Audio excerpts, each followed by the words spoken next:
All right, hello everyone, and welcome back to MVP Baseball 2005.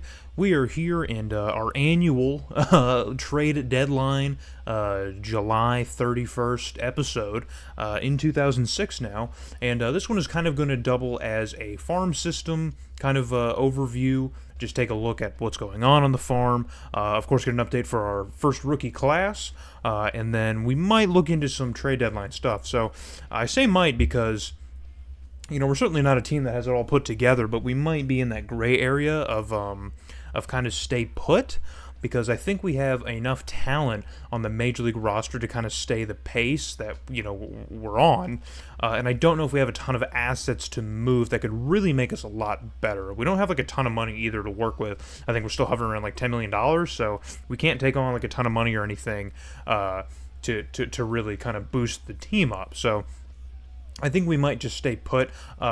We have an issue with pitching in AAA, so I might do some prospect swaps just to fill out the bullpen, or I might just sign some guys out of free agency, because that's really the biggest area of concern right now, is just that our AAA pitching depth is pretty much non-existent, and I don't know if organizationally we have enough to kind of spare. I've kind of had to, do some stuff with that for the major league roster, and then I think we had our share of injuries on the farm as well, so we're not at full strength really anywhere. So we're going to look now into, I guess, record first. I'll give you the record. All of our farm teams are essentially in the same place. So in the Pacific Coast League in the American South, the Zephyrs are 1 game under 500. They're 10 games out from their division. So the Red Hawks are just completely running away with it. But the Zephyrs are 54 and 55 as it stands. I think they've been about 5 to 10 games under 500 this entire season. So they must have had a pretty good stretch of themselves. But again, because of the pitching problems, they haven't really taken off. We could probably change that, and they might be back on the playoff track again. I'm not sure what it takes to get in at this point. I would imagine you probably just have to win your division. Well, no, there is a little bit of a wild card race, I guess. So, but it doesn't seem that we have one. So I guess in the Pacific Coast League, we are going to have to, because this is the International League. So I guess in the Pacific Coast League, we're probably just going to have to win our division to get in. And that's probably out of reach by now, but it's okay. We got to watch some last year, so I guess we'll be fine with that. In Double A, these Senators are 52 and 57. They are last in their division. They have struggled this year. Another team that in our organization that made the playoffs last year doesn't look like they will be doing that this year. Unfortunately, they are struggling. But 52 and 57 is not the worst, I guess. It's just kind of everyone's kind of in the middle of the pack, I guess, in Double A, especially in the South Division at least. So, it looks like the Barons have already clinched, huh? Look at that. Looky there. But in the Eastern League at least, things are kind of, they're not even the worst team in the Eastern League, so I guess we'll take that as the Mets, Fisher Cats, and Rock Cats all seem to be a little bit worse than than the Senators are. So, and then Single A, looking at the Cannons. The Cannons are struggling. This is, of course, the second half, and in the first half they went 33 and 37. So do the quick math in your head if you got it like that. I think that's 47 and 58, I think, right? Is that right? I didn't go to college. I only went to a little bit of college. That's about it. So, but that is how things are shaping up. They are last in both so far right now. So that is how the farm is going. So now we are going to look at the rosters for each team and see who is doing what, if anything. I guess the big thing we're going to look for is our rookies. I'm gonna point out our rookies here.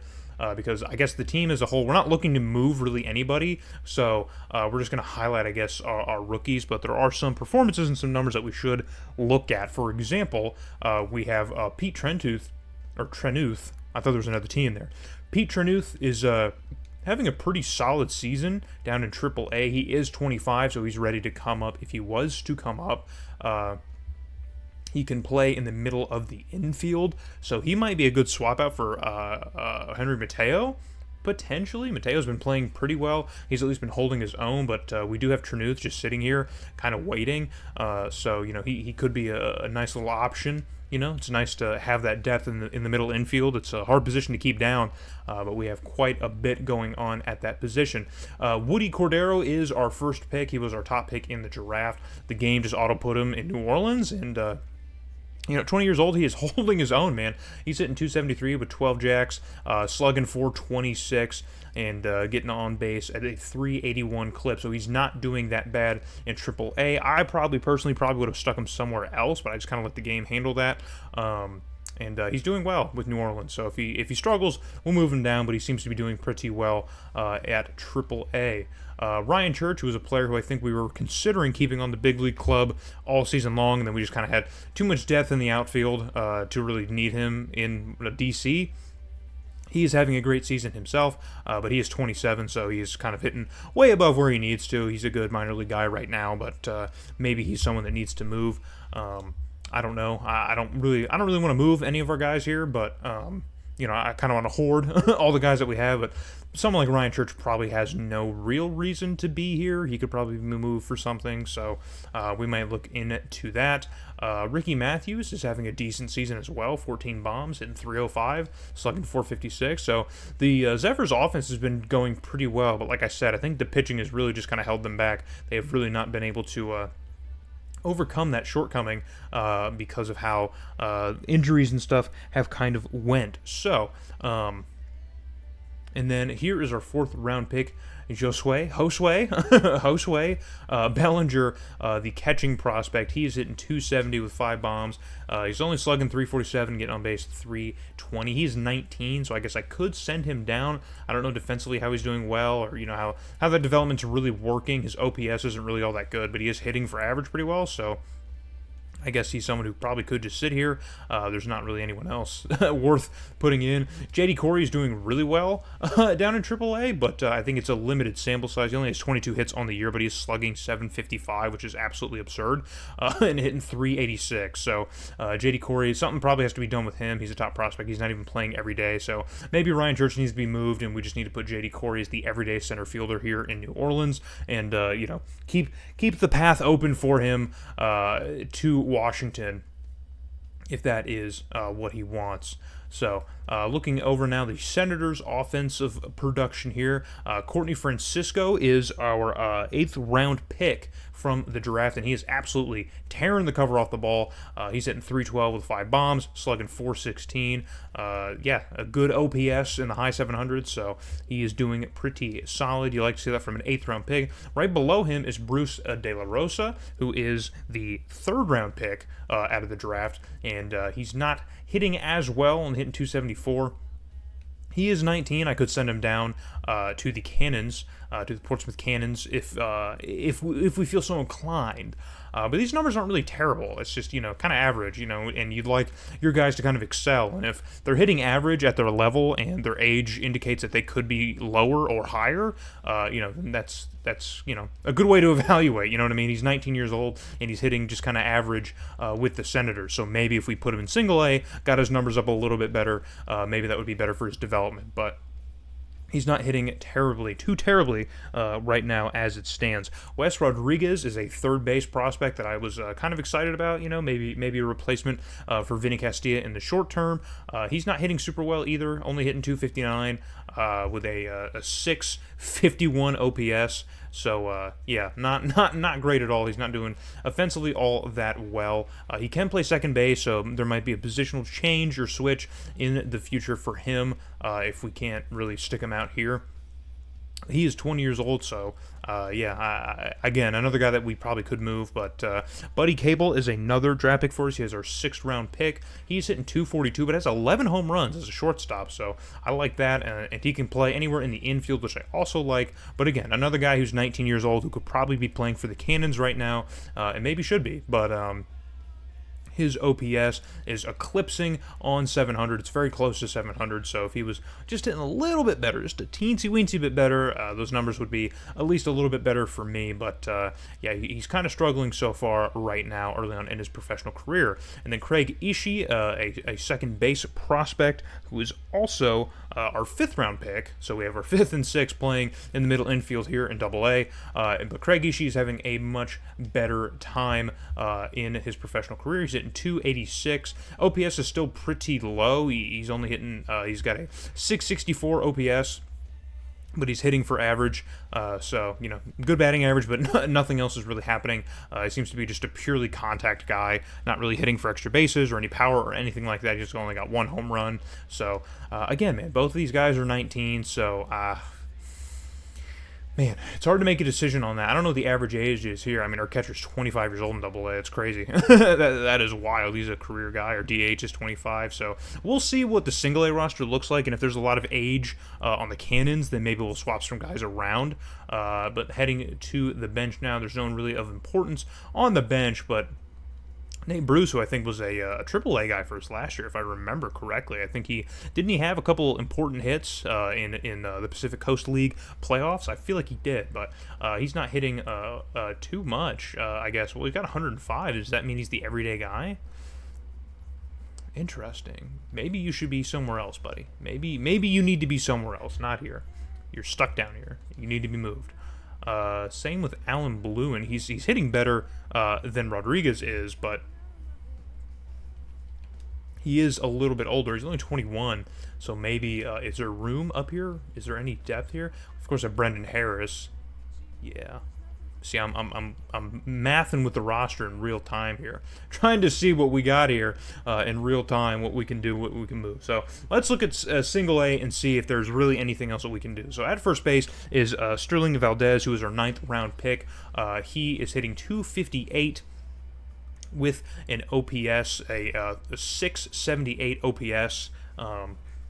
It's not great, man. A lot of these OPSs are pretty bad, so I would like to see them. I would like to see them pretty up. I would like to see them a little bit better. No one's really hitting all that well in Single-A in general, so this you know, is a little eye-opening. Dane Garrick is another prospect we drafted. We drafted him 10th. He was the final pick of our draft. He is really not getting on base, really at all. He's not even hitting super well either, so that's kind of upsetting that Garrick doesn't seem to be really doing all that well. So, but yeah, the Single-A roster is a little bit rough around the edges, so that is unfortunate. There might be some moves that need to be made. Now that I know that no one's really hitting all that well, I want guys in the right environment. So, you know, we have like Bo Rivas, who's 21 years old and probably could just be sticking that on the Senators roster, and then we could bring down Craig Ishii or Capel. We could bring either of them down, and they might be hitting a little bit better with the Cannons. You know, to spend the rest of their year hitting down there. I mean, oh god, dude, Monty Risky as well. Jeez, man. So that depth that we have in the middle infield really just falls off a cliff, like falls off a pretty steep cliff once you get past Triple-A. So one of those guys needs to improve. So for growth benefits, that's probably what needs to happen. So, and we have a wealth of third base prospects as well, so we probably need to be moving some of these guys and make sure they're in the better place. Our starting third baseman here in Single-A is 23, so he could probably take over. He could probably take over Wes Rodriguez's spot. We could probably switch them around. So, okay, we'll put a pin in that. I'll pause, and then, of course, we'll move some guys around. But we'll look at pitching real quick before we're done with our minor league review. So the starting rotation for New Orleans, it is what it is, I guess, is the best way to say it. It's not doing so well. I'm guessing these guys got to throw quite a bit of innings because they don't really have like a deep bullpen at all. Joe McKay's having a decent season. He's not walking a ton of guys. Almost has 100 innings pitched on the year with a 2.59 ERA. So that's the best mark here in this rotation. We've kind of messed with it too. There were a couple guys I think we've called up. So yeah, and the bullpen's not doing well either. There's only 4 arms in it. So yeah, the Zephyrs need some help pitching wise. But don't we all? Looking at the rotation here in Harrisburg, it's a lot of consistency. A lot of guys in the mid 3s, like mid to high 3s. and that is a good mark to be at. Evan Brown, almost a 5 ERA. It's not great. He's clearly the worst one here. All of them have losing records as well, so it's really just not emulating, not turning into wins. So in the bullpen, we have Bill Carroll, who's got a 2 ERA. A little over 2. He's got 11-2 record, so this seems to be the guy who's really bailing out a lot of our starters. Judging by his stamina, it looks like he'll always just be a reliever, but he could have a future with New Orleans. That might be a move that needs to be made. Ken Drew is also having a pretty decent season with a 2.69 ERA and 63 innings of work. Also not walking a lot of guys. You'd like to see that. Tom Kibler, another solid year from him. These guys are all a little bit older too, so it looks like all these guys could probably be pitching in New Orleans, and it would probably be better served for them. So it looks like really Harrisburg is the bullpen that we got to try and figure out, see if we can work around, because a lot of these guys are pretty old or getting older, and they probably need to be just pitching at the next level if possible. Joe Horgan's another one. I mean, we tried him. He was on the Major League roster, I'm pretty sure, when we started this whole dynasty, and he played his way down to New Orleans, and then the game auto just put him with the Senators. They said, no, sir, you need to be down there. So he hasn't pitched a ton of innings. He's strictly just a high-leverage closer. So in Single A, we have John Castillo, 22 years old, absolutely lighting things up. He's got 146 innings out of the pen? What are we talking about? Jeez, man. 197 ERA, though. That is stellar. That is stellar. This guy probably needs to be with the Senators for sure. And then Cerda, Jose Cerda, 92 innings, a little over 92 innings, a 2.53 ERA. I love seeing the low walks. That's really what we need, is more of the low walks. So it looks like the Single A pen is also doing pretty solid. A lot of these guys would probably just stay here. Carl Penny, one of the worst numbers in it, but he is, but he's a little bit older, so that's not great. And then in the closing role, Brian Santiago, he's got a 2.10 ERA and 51 innings, man. So really nice stuff from a lot of the relievers here in Single and Double A. And then, of course, we glossed over the one pitching prospect that we do have that I drafted second overall. The only pitching prospect I was able to draft. He has a 3.80 ERA and 109 innings, 94 strikeouts. He's almost got 100 strikeouts. Really good to see. That K per 9 then has to be pretty impressive, I would say. I would think that K per 9 is a pretty good stat then, if only it showed that to us. So at 20 years old, pretty good. The ERA is just a little bit high. I would like it to be closer to 3 rather than 4, but a decent first pro season for him. Again, another guy that probably could just be down in Portsmouth, probably should be pitching in Portsmouth. The rotation in Portsmouth is sick, bro. Look at this, is insane. But a lot of these guys are pretty old, so that's probably why. We need to get a lot younger, that's for sure. Yeah, so this seems, God, these guys, look at their stamina. This is crazy. All right, so I guess now what I will do is I will probably go through, I'll probably do a bunch of transactions and see if I can kind of even out a lot of the rosters here, put guys where I think they need to be, and then I guess after that we might cover trades. I don't plan on doing really any trades, so I could just end it here. And in the next video, we'll just get back to business as usual with the Nats.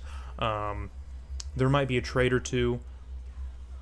But yeah, we need to see, because I think with New Orleans, I think either Ryan Church or someone needs to be moved. You know what I mean? Like there's something that can be done here, because J.D. Corey needs to be playing every day, and there's not really a place for him to play every day. Not even with the big league club, we really don't have anywhere for him to be playing. He'd be a good bench piece behind Endy Chavez, I guess. That would be probably a better place for him to be, but Turnbull Sledge has already kind of taken that bench outfielder role, and I don't know if J.D. Corey would really improve in that light. So again, we're just rambling, spitballing ideas here. So I'm going to mess around with the minor league rosters, and then I will come back and see if we can make any kind of move here to move some guys around, maybe get some help pitching wise, and if there is, then we'll come back and we'll close it out there. All right, folks, we're back in now. I probably will flash on screen, maybe, I don't know. Probably just cut it out, but we did make a trade. So Ryan Church is now gone, and he's been replaced with Jeff Bennett. So we have acquired Jeff Bennett for Church, and the reason I went after Bennett is because he's 26 and an 87 innings pitched this year. He's got a 2.79 ERA with 65 strikeouts to only 25 walks. I like those numbers a lot. since he's 26, there's potential for him to be on the big league club and help us in the case of an injury, which is kind of what I was looking for. I was looking for that versatility. I wanted someone who was young enough to kind of help out the team, maybe for the next couple of years rather than just the rest of this year. And then I wanted them to also have good enough numbers on the year to where we could at least probably rely on them if we had to. The pitch mix here is not great. He's got a good fastball. That's about it.